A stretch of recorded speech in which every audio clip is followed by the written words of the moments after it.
এই সরকার ভোট ব্যাংকের জন্য জঙ্গিদেরকে মদত করছে, বলছেন সব ভোটেই জিতছেন তিনি। যারা জেতাচ্ছেন তো লোক দেখতে পাচ্ছে, অনুশোচনা আছে না অনুতাপ আছে। শুভেন্দুদা, পাক অকুপাইড কাশ্মীরে গিয়ে আল হাফিজ তার নেতা সেখানে গিয়ে ট্রেনিং ক্যানিং থেকে তিনি অ্যারেস্ট হলেন। বাংলা নিয়ে আপনারা বারবার সরব হয়েছেন কারণ এখানকার ডেমোগ্রাফি চেঞ্জ করা হচ্ছে। কাশ্মীরের জঙ্গি তিনি পাক অকুপাইড কাশ্মীরে গিয়ে ট্রেনিং নিলেন এবং সরাসরি। আরে কথাটা তো অনেকদিন ধরে আমি বা আমরা বা অনেকেই বলছেন, মাঝে মাঝেই তো প্রমাণ হয়েছে। এবং এই কারণে একটা সময় পাঞ্জাব থেকে এই রাজ্যের পুলিশকে না জানিয়ে বাম আমলে এসে অপারেশন করে গেছে, হেলিকপ্টার করে এসে এই রাজ্যটাকে তো মুক্তাঞ্চলে পরিণত করেছে। কিছুটা সিপিএম আগের সময়, পরবর্তীকালে এরা, আপনি ভাবতে পারেন বঙ্গবন্ধু মুজিবুর রহমানের ফাঁসির দণ্ডাদেশ প্রাপ্ত দুজন আসামি একদিন নয় 15 বছর ধরে, একজন হাবড়াতে হোমিওপ্যাথিক চিকিৎসক হিসেবে, আরেকজন ডাক্তার আপনার ইংরেজির প্রফেসর হিসেবে মজিদ মাস্টার পারসার কাছে কাটিয়ে দিয়ে চলে গেলেন।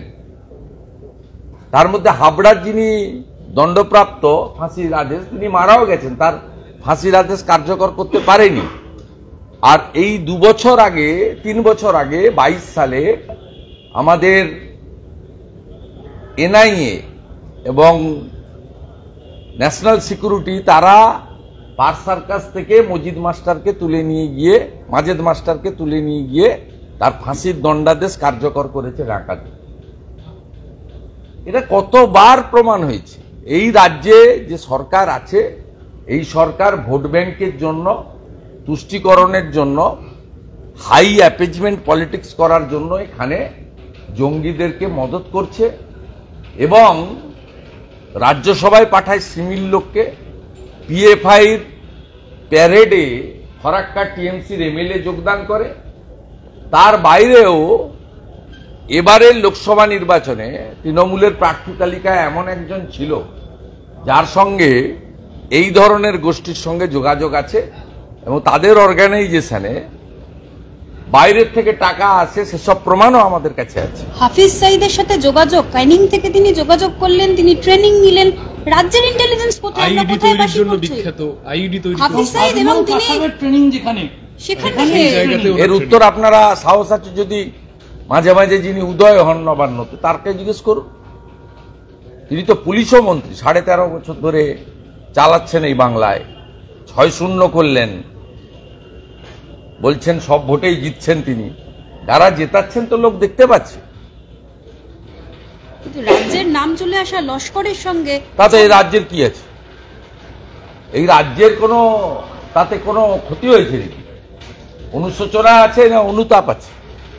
মিথ্যা মামলা করতে ব্যস্ত। নন্দীগ্রামে একটি অরাজনৈতিক হত্যা, তাকে কেন্দ্র করে 39 জন ভারতীয় জনতা পার্টির নেতার নামে মিথ্যা মামলা করেছে। সে আমি প্রমাণ করে দেবো। গত সপ্তাহে মামলা করেছিল, হাইকোর্টে প্রমাণ হয়ে গেছে।